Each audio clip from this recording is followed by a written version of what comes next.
오늘은 광주 향적사에서 천수경, 광본 천수경 강의를 네 번째 하게 되었습니다. 유튜브 기준으로는 7회 8회차가 될 거고요. 지난 시간에 이 원보리심 파트, 그러니까 10원과 육향 이 부분을 다 하고 싶었는데 욕심이었고요.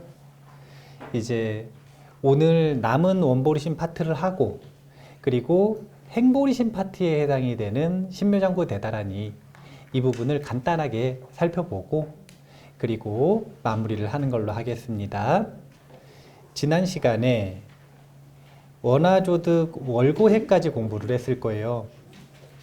원화속지 일체법부터 원화조득 월고해까지를 뭐라고 했냐면 오전수행이라고 했고, 그리고 원화속득 개정도부터 원화조동 법성신까지를 오후수행이라고 이야기를 했다. 여기까지 이야기했었는데 기억이 나세요? 네. 여기서 오전수행과 오후수행이라고 하는 건, 천수경은 깨닫는 것을 목적으로 하는 게 아니라 성불하는 것을 목적으로 하거든요. 그래서 책 제목 중에 그런 제목이 있어요. 뭐가 있냐면 깨달음 이후 빨래방망인가? 이제 선사들의 깨침 이후의 삶에 대해서, 화두를 깨치신 다음에 선사들이 어떻게 살아가셨는가, 이것에 대해서 쭉 정리해 놓으신 책이, 아주 재밌는 책이 있거든요. 그 깨침 이후에 하는, 화두를 깨친 이후에 하는 수행을 보림수행이라고 하거든요. 그 보림수행이 바로 이 오후수행에 해당이 되는 거예요. 깨달았는데 뭘 더 수행하는가? 라고 이야기를 하지만, 깨닫는 것과 성불하는 것은 다른 것이라. 그래서 깨닫는 것, 그것을 원화조득 월고해라고 표현을 했고, 그 이후에 법성신, 법성에서 함께 만나게 되는 것, 이것을 성불로서 표현하는, 성불의 큰 지도를 보여주는 것이 이 10원에 해당된다라는 이야기를 제가 전체적으로 해드리고 오늘 이야기로 한번 넘어가 보도록 하겠습니다. 일단은 오후 수행을 한번 그림으로 그려보면, 여기 보면은 제가 자주 그리는 그림인데 이렇게 있어요. 그러면은 이게 뭐예요? 맞아요. 이 언덕이에요. 이게 뭐냐면 차안. 그럼 이게 뭐가 되는 거죠? 피안이 되는 거죠. 그럼 여기가 있네요. 이건 뭐예요? 이게 고해. 그래서 여기서 일로 넘어가는 걸 바람일이라 그러잖아요. 바람일 이러잖아요. 그러면 원화조득 월고해를 하겠다라고 하는 건, 이 앞에서 기억을 되짚어 보세요. 일체법을 얻으러 가는 길이 있는데 그 길에는 세 가지 준비물이 필요하다고 그랬습니다. 첫 번째가 지혜안, 두 번째가 일체중생을 구하겠다는 자비심, 그리고 선방편, 방편. 이 세 가지를 준비해서 뭐라는 거냐면, 여기에서 반야선을 타고 바다를 건너는 겁니다. 제가 왜 이 10원을 깨달음을 향한 지도라고 이야기를 하는지 잘 보셔야 돼요. 여기서 세 가지를 준비했단 말이에요. 첫 번째가 지혜, 두 번째가 자비, 세 번째가 방편을 준비했어요. 왜냐하면 가겠다고 했으니까. 처음에 가겠다고 약속했잖아요. 뭐라 그러냐면 나는 일체지를 향해서 가겠다라고 약속을 했으니까 준비를 해가지고 반야선을 타고 넘어가는 거라. 그럼 넘어가면 끝인 줄 알았는데, 넘어가기 전까지를 오전 수행이라고 하는 거고, 넘어가고 나니까 또 수행이 남아있는 거예요. 그 오후 수행부터 오늘 공부를 한다는 거예요. 그런데 넘어가고 나니까 또 뭘 또 하냐면 개정도를 또 닦아. 개정도를 또 닦아요. 왜? 개정도를 또 닦을까? 왜 사막을 또 할까? 왜 육바람을 여기서 또 할까? 이것에 대해서는 조금 이따 설명을 하기로 하고, 그 개정도를 닦아서 어디로 올라가냐면 바다를 건넜더니 이번에는 산으로 올라가요. 보니까 피안에 원적산이 있는 거라. 그래가지고 이제 산을 올라가는 거예요. 근데 원적산에 올라가다 보면 한번 생각해 보세요. 저기 천왕봉 가다 보면은 천왕봉 올라가기 전에 뭐가 있어요? 법계사가 있죠. 네. 원하속해 무의사. 무의사에서 만나야 되는 거라. 산을 올라가다가 어디서 만나냐면 무의사에서 만나는데, 그러니까 법계사죠. 예. 법계사에서 만나야 돼. 예. 원래는 보통 다른 그 산에는 산장들이 있는데 우리 천왕봉에는 법계사가 있으니까 법계사에서 만나는 거예요. 그러고 나서 여기서 마지막 이 준비를 해가지고 어디까지 올라가는 거냐면 법성신, 산 꼭대기가 이제 법성신이 되는 거예요. 그럼 봐보세요. 완벽한 지도잖아요. 여기 올라가겠다고 처음 다짐하는 게 원화 속지 일체법, 준비물 챙기는 게 지혜자비 방편, 그리고서 반야선을 만나가지고 건너서 여기서 올라가려면은 뭘 통해서 올라가는 거냐면 다시 개정도를 닦아서 또 올라가는 거예요. 그래서 이게 오후 수행이라. 그 오후 수행을 해서 이제 여정이 뭐냐면 원적산을 올라가는데 법계사에서 만나서 법성신까지 이른다. 기가 막힙니까?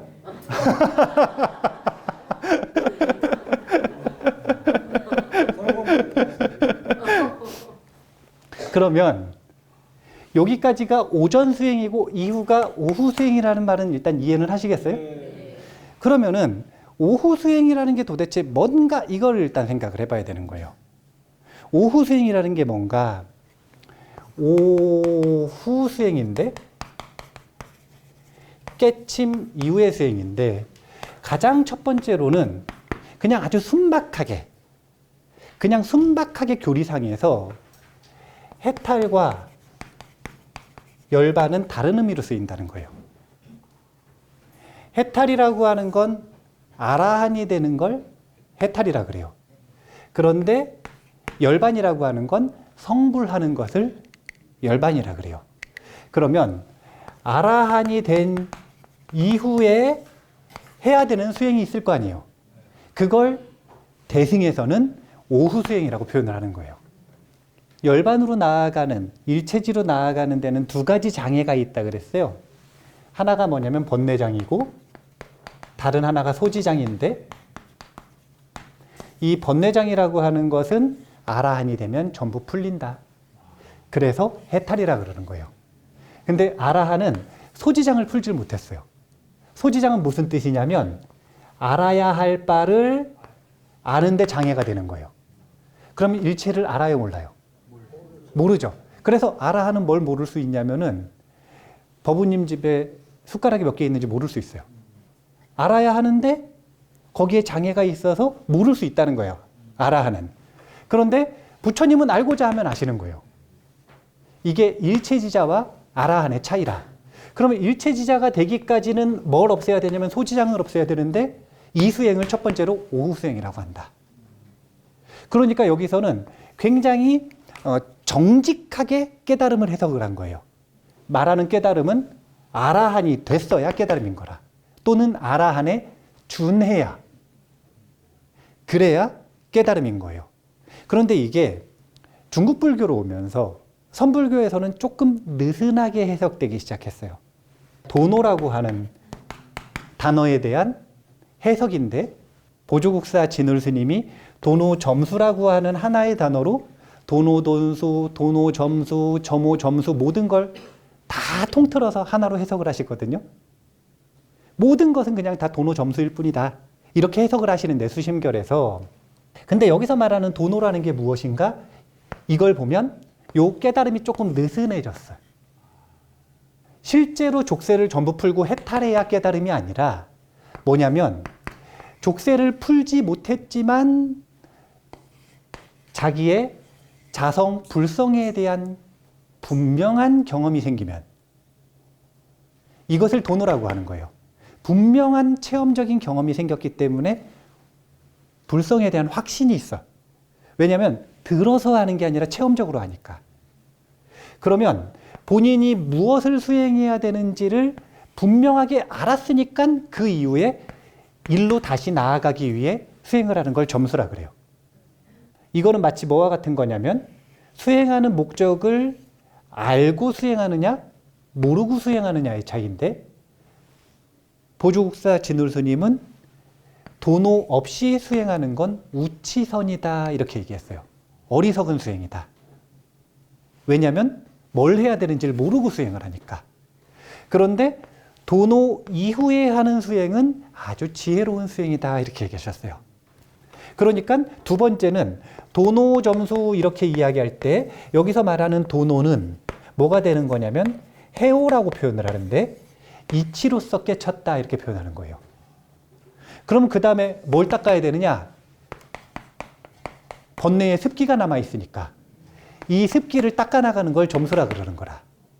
그래서 선가에서 도노 점수에서는 해오 이후에 번뇌를 닦아나가는 것, 습성을 닦아나가는 것을 오후수행이라고 한다. 이걸 뭐라 그러냐면 보림이라 그러는 거예요. 보림한다 이렇게 표현하는 겁니다. 보림한다. 세 번째가 또 있어요. 팔정도랑 육바라밀이랑 똑같은데, 자 봐보세요. 팔정도는 처음에 정견으로 시작하죠. 그랬다가 정사유, 정어, 정업, 정명, 정정진, 정념, 정정 해가지고 다시 정견으로 연결이 돼요.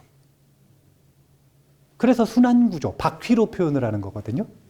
바퀴. 정견에서 시작해서 정정을 거쳐서 다시 정견으로 이어져요. 그러면 처음 시작할 때의 정견과 한 바퀴 돌고 나서의 정견은 같은 정견일까요? 다른 정견일까요? 다른 정견이겠죠. 이걸 뭐라 그러냐면 처음에는 세간의 정견이 생겼다라고 이야기를 하고, 선정을 갈고 닦아서 다시 정견으로 이어진 걸 출세간의 정견이 생겼다 이렇게 얘기하는 거예요. 그럼 이 둘은 무슨 차이가 있는가? 세간의 정견이 생긴 건 뭘 한 거냐면 사성제를 한 거라. 그런데 지난번에 제가 한번 얘기하지 않았나요? 청정한 눈이 생겼다라는 초전법륜 이야기를 하면서 고통이란 무엇입니까? 그러니까 이것저것 많이 얘기를 하셨잖아요. 근데 그게 아니라 그냥 초전법륜에서는 뭐를 고통이라고 얘기하냐면 팔고를 고통이라고 얘기한다. 부처님은 그냥 팔고가 고통이다 이렇게 얘기하셨어요. 그러면 이제부터는 어떻게 생각하시면 되냐면 고통이란 무엇인가 라고 할 때 팔고를 딱 떠올리면 돼요. 팔고가 아니라 생로, 병사, 애별리고, 구부듣고, 원증애고, 오음성고, 이게 고통이다 라고 부처님께서 얘기하셨다. 그 다음에 집성제가 무엇입니까 할 때 제가 키워드는 가래라 그랬잖아요. 가래. 이런 식으로 사성제가 무엇인지를 처음 딱 아는 걸 세간의 지혜라 그러는 거예요. 그런데 이걸 가지고 이 정견을 가지고 정사유, 정어, 정업을 연습하고 정명을 통해 삶을 바꾸고 정정진을 하고 정념과 정정수행까지 하고 나면, 그러면 머리로 한 거예요? 이제 삶을 통해서 알게 된 거예요. 삶과 수행을 통해서 알게 됐죠. 그래서 다시 정견으로 이어지면 이제 출세간의 정견이라고 한다는 거예요. 그럼 여기서는 어떻게 되는가? 또 출세간의 수행을 또 합니다. 이 정견을 바탕으로 다시 팔정도를 또 해요. 그래서 바퀴, 순환구조인 거예요. 그러면 첫 번째 정견이 생겼을 때는 이렇게 수행하는 걸 뭐라 그러냐면 오전수행. 그런데 한 바퀴가 돌아서 각자 나름대로 선정의 힘까지 생겨서 다시 또 정견을, 출세간에 가까운 정견을 일으키고 그걸 바탕으로 수행을 하면 이걸 뭐라고 하는 거냐면 오후수행이라고 하는 거예요. 그러니까 팔정도도 그렇고 육바라밀도 그렇고 보리심의 순환구조도 그렇고 전부 다 순환구조라. 계속 도는 거예요. 바퀴처럼. 그러면서 끊임없이 익숙해지고 능숙해지는 과정을 겪어나가는 겁니다. 그래서 세 번째는 순환구조 속에서 수행이 한 바퀴 돌고 그리고 나서 두 번째부터를 오후 수행이라고 얘기할 수도 있는 거예요. 그렇다면 이제 여기 보면 원화속득 개정도 아닙니까? 168페이지에 맨 마지막 문단이 있죠. 이 문단을 한번 읽어보겠습니다.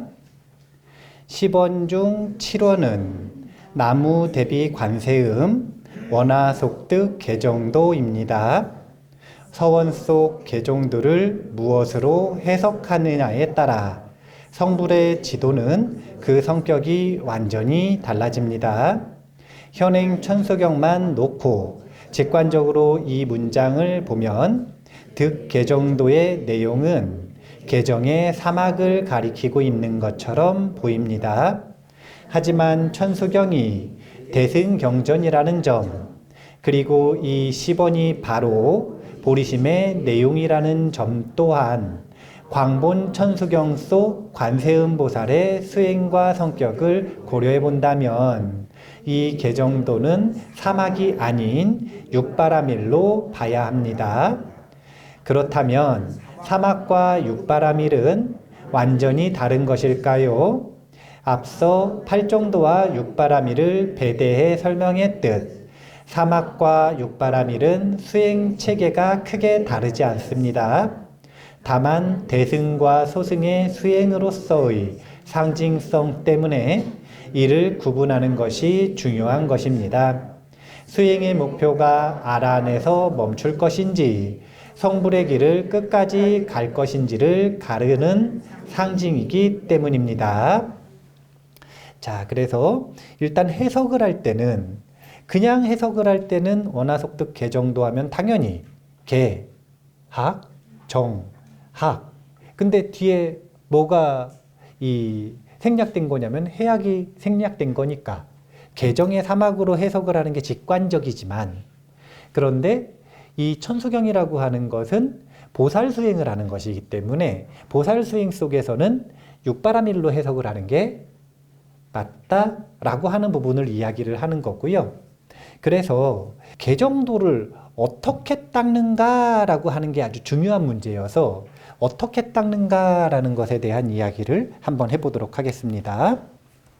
다시 한번 보면 여기가 차안이고 피안인데 고해를 넘어서 산을 올라가는 과정, 이게 바로 10원이었습니다. 그래서 이 10원을 저는 성불의 지도라고 자꾸 표현을 하는 거예요. 그러니까 우리는 매일매일 성불에 올라가는 지도를 읽고 있었던 거라. 해석을 하는 법을 아신 분들은 이제 분명하게 성불의 과정이 머릿속에서 시뮬레이션이 되겠지만 해석을 하는 방법을 정확히 모르셨던 분들은 문장을 외우기는 했지만 시뮬레이션은 되지 않을 수가 있죠. 하지만 오늘 잘 배우셨으니까 제가 일부러 못 그리는 그림까지 그리지 않았습니까? 집에서 한번 그려보시란 말이에요. 이렇게 언덕을 두 개를 그리세요. 그리고 이렇게 바다를 그려요. 그래서 여기서 준비해서 바다를 건너가지고 산을 올라간다라고 하는 아주 간단한 과정. 이 과정으로 지도를 생각하시고 그러면 이제 중요한 게 오후 수행의 시작이 되는 개정도를 닦는다는 게 도대체 무엇이고 어떻게 닦는가라는 이야기를 제가 이 이야기를 가지고 해보려고 그래요. 뭘 가지고 하려고 그러냐면 수행에는 난행도가 있고 이행도가 있다 이런 말. 여기서 나는 어렵다라는 뜻이고요. 이는 쉽다라는 뜻이에요. 그래서 어렵게 수행하는 방법이 있고 쉽게 수행하는 방법이 있어요. 뭘 하실래요? 난행도. 그래 이렇게 고집 부리시는 분들이 항상 있었거든요.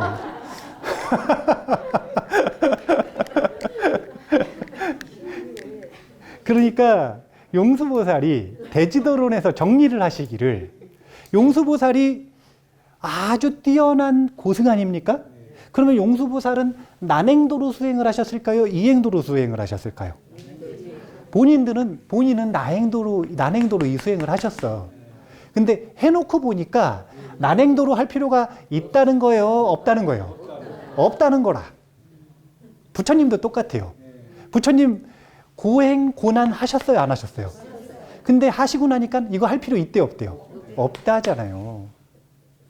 대지도론에 난행도와 이행도를 이야기하는데 난행도라고 하는 건 뭐냐면 보살의 난행도는 육바람이래요. 이게 얼마나 난행도인가. 이 육바라밀을 얼마 동안 닦아야 되냐면 사아승직업 10대겁을 닦아야 돼. 이게 얼마나 난행도예요. 벌써 사아승직업 10대겁을 육바라밀에 온전히 헌신해야 돼요. 쉽겠어요? 어렵겠어요? 어렵잖아요. 보시지계, 인욕, 정진, 선정, 지혜라고 하는 수행 과목만 들어도 어려운데 그거를 하루 이틀 하는 것도 아니고 사아생직업 10대겁을 해야 돼. 이게 가장 빨리 성불한 케이스예요. 이제 계율을 중심으로 하거나 선정을 중심으로 할 때는 8아승직업, 16아승직업으로 늘어나요. 시간도. 그러니까 난행도.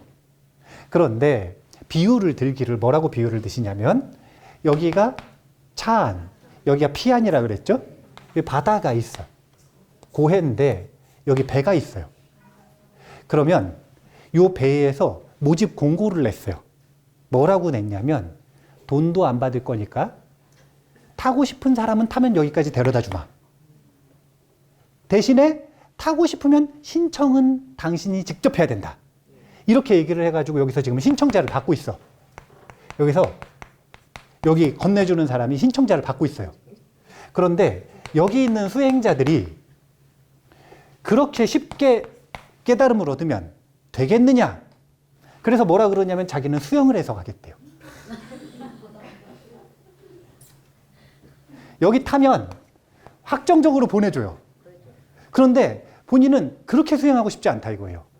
자기는 그렇게 수행하는 건 수행한 것 같지도 않고 어떻게 했다냐면 내 힘으로 자력으로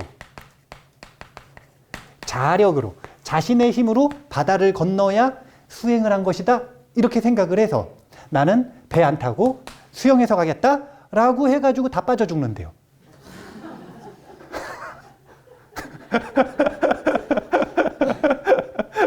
아니 좋다 이거예요. 수영해서 갈 수 있으면 가라 이건데 대부분이 다 빠져 죽는데 그걸 왜 가느냐 이거예요.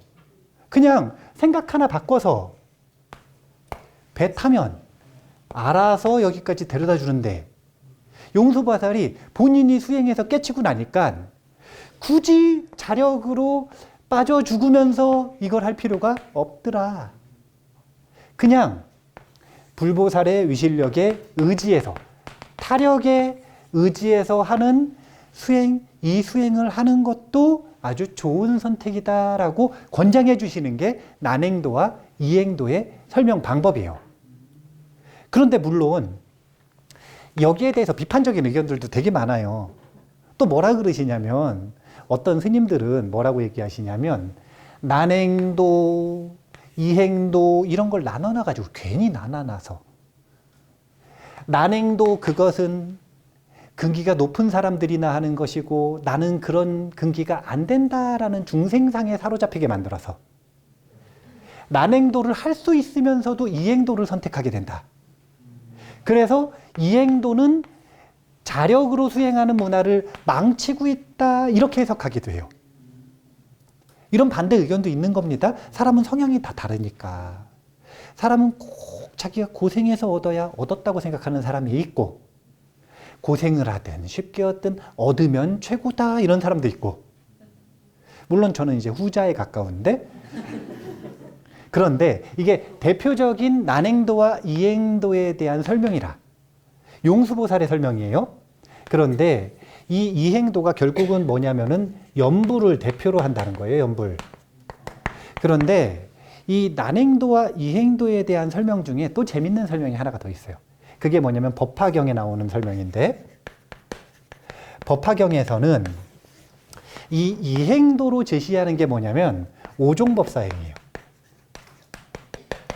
자, 제가 질문을 한번 해보려고 그래요. 무슨 질문을 할 거냐면 여기 계시는 분들은 기도를 중심으로 열심히 종교 생활을 하시나요? 아니면 공부하는 것을 중심으로 열심히 종교 생활을 하시나요? 아니면 명상하는 것을 중심으로 열심히 종교 생활을 하시나요? 기도? 기도? 네. 그러면은 저는 공부하는 걸 중심으로 하거든요. 그러면은 제가 묻고 싶은 건 이거예요. 공부하는 것만으로는 깨칠 수 있을까요, 없을까요? 경전 공부만으로도 깨칠 수 있을까요, 없을까요? 이게 무슨 오해냐면 선수행이 중심이 되면서 실참수행, 지관수행이라고 하는 이 선정과 지혜수행을 하는 것 외에는 다른 깨침의 길이 없다라고 하는 오해인 거라. 왜냐하면 원래 부처님 당시에 부처님의 제자들을 단 한 명도 빠짐없이 성문이라고 불렀어요. 부처님의 제자는 전부 이름이 뭐냐면 성문이라, 통틀어서 성문이라고 부르는 거예요. 이게 부처님 당시에 부처님의 제자들을 부르는 명칭인 거예요. 단체명. 성문이라고 불러요. 무슨 뜻이냐면 성스러운 가르침을 듣는다. 이게 뭐냐면 경전 공부잖아요. 경전 공부만으로 수없이 많은 아라한들이 나왔는데, 그런데 재밌게도 경전 공부만으로는 깨칠 수 없다라는 오해가 생겼어요. 그게 뭐냐면 경전 공부에 있는 게 아니라 경전 공부를 하는 방식에 문제가 있는 거라.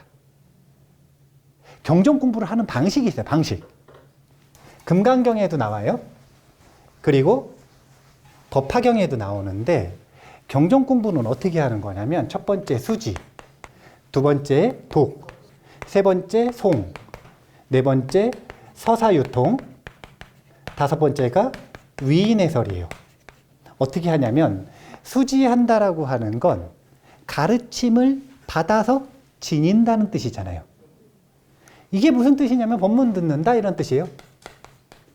법문 듣는다. 그러니까 성문, 가르침을 듣는다라는 뜻이에요. 이걸 수지한다 그럽니다. 자, 그러면은 여기 계시는 분들은 지금 수지를 해요, 안 해요? 하시죠? 네, 아주 좋은 거예요. 법화경 법사품에 뭐라고 이야기를 하시냐면 이 오종법사행은 누구나 실천할 수 있는데 그 실천의 자격이 뭐냐면 한 번이라도 법문을 듣고 감동을 하고 기뻤었던 적이 있는 사람, 이런 사람은 누구나 오종법사행을 실천할 수 있대요. 법문 들으면서 한 번도 안 기뻤어요? 막 공감이 돼가지고 기쁘는 그런 순간이 있어요, 없어요? 있죠. 그러면 법화경 법사품에서 뭐라고 얘기하시냐면 그 기쁨과 환희심을 일으키는 것이 바로 부처님의 수기다 이렇게 얘기하세요. 그 기쁨이 일어난 그 순간 부처님께 수기를 받은 것이다. 누구나 성불의 길을 갈 수 있다. 이렇게 이야기하는 게 법화경 법사품이거든요. 그래서 누구나 법문을 듣고 한 번이라도 기뻤으면 오종법사행을 누구나 쉽게 실천할 수 있는 겁니다. 자, 봐보세요. 수지는 지금 보면은 누구나 다 하고 계세요. 특히 지금 이 법문 듣고 계시는 분들은 이미 지금 수지하고 계시잖아요.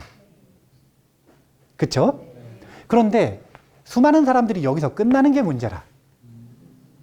그 다음에 뭘 해야 되냐면 독을 해야 돼요. 여기서 말하는 독은 독송을 구분을 하거든요.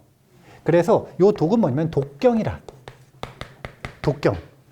자기가 들은 법문이 있으면 이 법문을 반복해서 읽는 거예요. 그럼 우리나라에서는 이 독경을 어떻게 실천하느냐? 이게 바로 기도라. 우리나라에서는 이렇게 실천하는 거예요. 기도. 우리가 매일매일 무슨 경전 읽죠? 천수경, 독경을 하잖아요. 그러면 천수경에 대한 수지 말고 독에 대한 수행도 지금 이미 실천하고 있는 거예요. 그런데 생각해 보세요. 요즘에는 수지하는 방법이 얼마나 많아요. 예전에는 향적사에 직접 와야 법문을 들었는데 요즘에는 유튜브로 듣잖아요. 그럼 유튜브로 들으면은 수지한 거예요, 못한 거예요? 그것도 한 거죠. 그러면은 유튜브까지 해가지고 수지하는 사람들이 많은데 그 중에서 절에 직접 와가지고 독경하고 기도하는 사람들은 많아요, 적어요? 비율을 보면 적다는 거죠. 여기서 소수만이 반복해서 경전을 읽는다. 그 다음에 보면 금방 이제 알 수 있어요. 여기서 말하는 송은 뭐냐면 암송이에요. 천수경을 계속 읽었으면 그 다음에 천수경을 어떻게 해야 돼요? 외워야죠. 천수경 외우세요.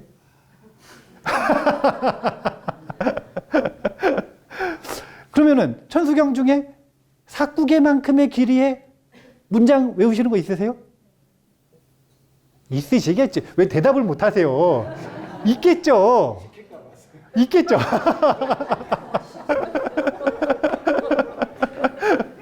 아니 근데 생각해보면 독경을 하시는 분들은 많은데 그 중에서 또 암송을 하시는 분들이 없어요. 여기서부터가 곧바로 문제가 드러나는 거예요. 봐보세요. 경전 공부를 합니다. 그럼 그 경전 공부가 삶에 스며들어가지고 삶을 바꾸려면 기억을 해야 돼요? 기억을 못 해야 돼요? 기억을 못 하는데 어떻게 삶을 바꿔? 암송을 안 하는 거라. 그럼 여기서부터 벌써 장애물에 딱 걸렸어요. 그러니까 경전 공부가 삶을 못 바꾸는 게 아니라 공부하는 방식이 삶을 못 바꿀 수밖에 없게 공부를 하고 있더라. 오종법사행은 완벽한 학습법이거든요. 이거는 그대로 중고등학생들, 대학생들 가리키는 학습법으로 써도 돼요. 완벽한 학습법이에요. 암송을 하잖아요. 그 다음에 뭘 하는 거냐면 베껴 쓰는 겁니다, 이제. 다시 또 반복해서 계속 베껴 쓰는 거예요. 그러면 암송을 했었던 단기 기억이 끊임없이 인출하고 재확인한다라고 표현을 하는데 그걸 통해서 장기 기억으로 이어지는 거예요. 그래서 잠깐 외우고 끝나는 게 아니라 이제 평생의 기억으로 가는 겁니다. 평생의 기억으로. 서사유통을 하는 게 이제 필사라고도 하고 불교에서는 사경이라고 하죠. 자, 요 사경과 필사를 하는가라고 보면 역시 또 소수라. 마지막이 중요해요. 그래서 법문을 듣고 반복해서 읽었고 외웠고 사경까지 해가지고 마음에 새겼다면 그 다음에 뭘 할 수 있는 거냐면 위인 해설을 할 수 있는 겁니다. 당연히 할 수밖에 없는 거예요. 위인 해설을 할 수밖에 없는 거예요. 이 위인 해설이 지금 이렇게 법문을 하는 것만 위인 해설이라고 하는 게 아니라 강의하는 걸 위인 해설이라 그러는 게 아니라 그냥 모여가지고 친구들끼리 책 같이 읽는 공부 모임을 했어요. 그것도 위인 해설이라. 가족이 뭔가 질문을 했는데 그 질문에 해당되는 경전 구절 가지고 얘기를 해줬어요. 그럼 이것도 위인 해설이에요. 그러니까 이 위인 해설이라는 게 나오려면 첫 번째 뭘 알아야 되고 그것이 이런 다양한 학습 방법을 통해서 자신의 삶 속에서 실현이 되고 그 가르침이 옳다라고 하는 게 증명이 돼야 그래야 해설할 게 생기잖아요. 이 오종법사행을 법화경에서는 이행도라 그러는 거예요. 이게 뭐보다 쉬우냐면 육바라밀을 공부하는 것보다 쉽기 때문에 이 육바라밀을 직접 처음부터 실천하는 것보다 오종법사행을 먼저 하라는 거예요. 그리고 이 오종법사행은 여기 봐보세요. 다시 아까 그 지도로 가면 맨 마지막에 원하조동 법성신이잖아요. 법성의 몸에서 함께 만나는 거예요. 동, 같아진다라는 뜻이니까. 그러니까 자기 혼자 해탈하는 것을 아라한이 된다라고 표현을 하고 그 이후에 열반으로 나아가는 수행은 자타가 함께 열반에서 만나는 거잖아요.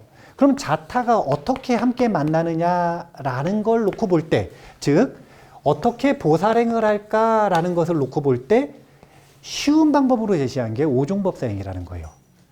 아주 쉽잖아요. 어떻게 되느냐면은 법문을 들었는데 좋아요.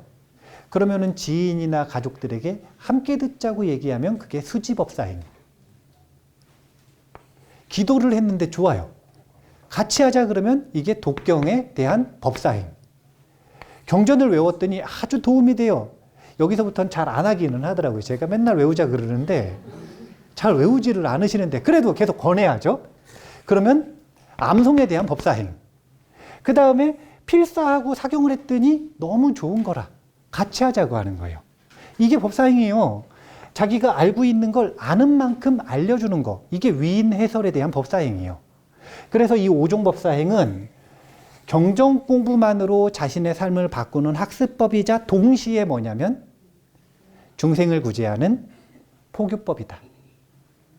그래서 법화경 법사품에서는 오종법사행을 실천하는 사람들을 열애사, 열애의 사자라고 불러요.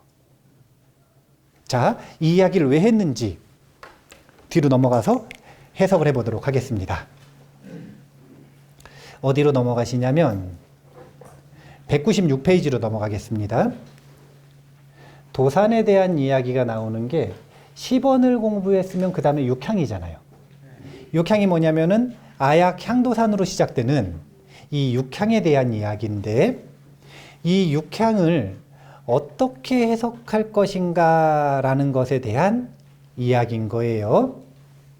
앞에서 10원 같은 경우에는 내가 이런 방식으로 수행하고 이런 방식으로 보살행을 하겠다라는 서원이란 말이에요. 서원. 근데 그 뒤에 육향은 보면 이런 내용 아닙니까? 아약향도산, 도산자체절, 아약향화탕, 화탕자소멸, 아약향지옥, 지옥자고갈, 아약향악귀, 악귀자포만, 아약향수라, 악심자조복, 아약향축생, 자득대지해. 그러니까 도산 얘기했죠. 화탕 얘기했죠. 그 다음 지옥 얘기했죠. 이렇게 얘기하면은 세 가지를 가지고 뭘 얘기한 거냐면 10대 지옥을 다 얘기한 겁니다. 그거는 이제 다음 시간에 짧게 얘기를 하고 그 다음에 지옥 얘기했으니까 그 다음 악귀 얘기하고 그 다음에 수라 얘기했고 축생 얘기했으니까 사악취를 다 얘기한 거죠. 요약하면 무슨 뜻인가? 내가 수행을 하다가 아까 그 수행을 하려고 했단 말이에요. 고해를 건너가지고 법성신의 산을 꼭대기까지 올라가려고 했는데 그런데 그 중간에 자기가 죽을 수 있잖아요. 그런데 수행을 오래 하다가 죽었으면 자신감이 있는데 충분히 못하고 죽었으면 혹시 사악취에 떨어질 수도 있겠죠. 그러면 이제 그때 어떻게 하느냐 이거예요. 그리고 또 두 번째는 수행을 충분히 못한 게 아니라 이제 자기는 수행을 충분히 하고 죽음을 맞이했어요. 그러면 죽음 이후에 이 사악취의 중생들을 어떻게 구제할 것인가에 대한 얘기이기도 해요. 그래서 육향은 두 가지 의미로 해석이 된다는 거예요. 태도가 자기 자신이 여전히 천수경 기도를 하는 게 관세음 보살님에게 저를 구고 구난해 주십시오라고 부탁하는 입장이라면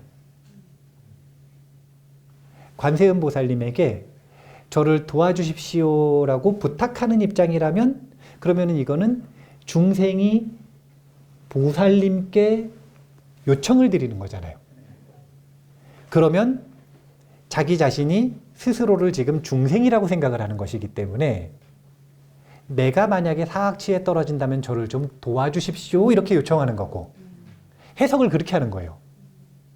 근데 그게 아니라 나는 오종법사행을 실천하는 열애사. 열애사는 무슨 뜻이냐면 열애의 사자라 그랬죠. 열애의 사자는 무슨 뜻이냐면 관세음보살님께 부탁을 드리는 게 아니라 관세음보살님을 돕는 사람이라는 뜻이에요. 나는 중생인가 아니면 열애의 사자인가? 이게 자화상인데 스스로를 어떻게 바라보느냐에 따라 육향의 해석은 완전히 달라지는 거예요. 내가 만약에 열애의 사자다. 그러면 내가 도산지옥에 가거나 화탕지옥에 가거나 아니면 어떤 10대 지옥에 가더라도 거기에 있는 지옥 중생들을 이렇게 구제하겠다는 뜻이고 내가 만약에 중생으로 나를 바라본다? 그러면 도와달라고 부탁하는 거예요. 이 두 가지는 완전히 다른 건데 이 두 가지의 기준이 이야기했던 것처럼 자기 자신을 어떤 관점으로 바라보고 있는가라는 자화상에 따라 달라지는 것이다. 육향을 두 가지로 해석한다는 거예요. 어떻게 해석할지는 제가 지금 설명을 간단하게 해드렸을 때도 한번 생각을 해보시고 그 다음에 설명을 하고 나서 잠깐 쉴 때 또 생각을 해보세요. 나는 육향을 어떻게 앞으로 해석할 것인가. 이제 원보리심 파트가 10원을 하고 육향을 하잖아요. 그러고 나서 12보살에 대한 연부를 한단 말이에요. 이걸 뭐라고 하는 거냐면 예비수행이라고 한다는 거예요. 무슨 예비수행이냐면 신묘장구 대다란이를 읽기 전에 하는 법다운 마음가짐을 만드는 예비수행.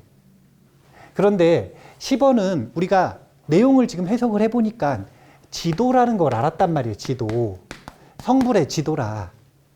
물론 지난 시간에는 제가 가이드라고도 얘기를 해드렸어요. 명상 가이드. 관세음보살이 이렇게 수행해야 한다라고 우리에게 알려주는 명상 가이드다. 육향을 이제 어떻게 해석할 것인가를 각자의 자화상에 따라 해석을 다르게 해야 되는 거예요. 지금 한번 생각해 보시는 거예요. 나는 오종법사행을 잘 실천하는 열애사인가? 아니면 나는 불보살님께 계속 도와달라고 부탁해야 되는 중생인가?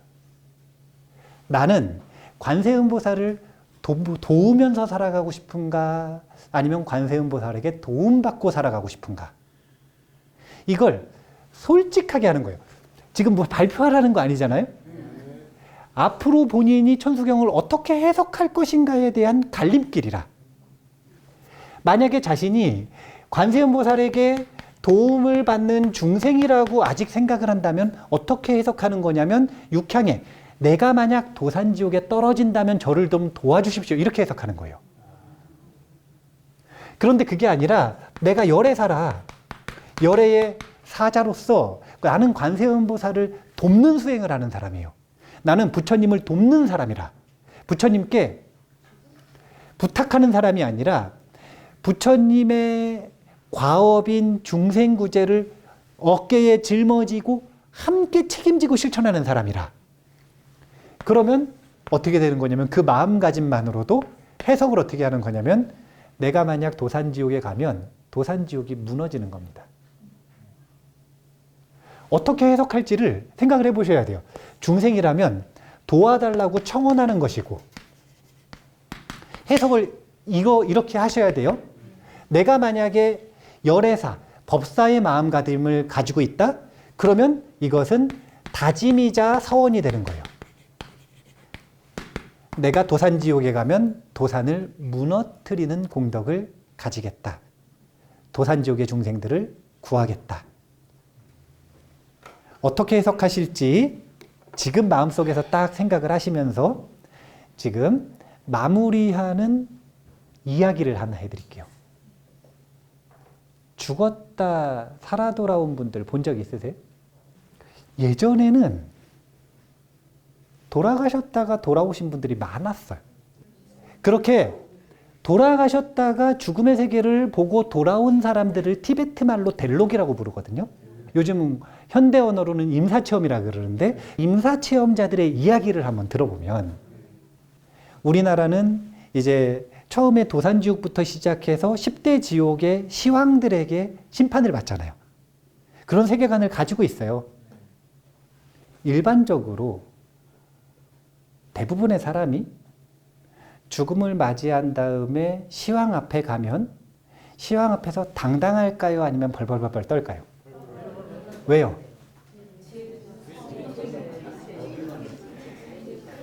사람들은 양심적이에요? 양심적이지 않아요? 엄청 양심적이에요. 양심이 없다 하지만 위기에 몰리잖아요?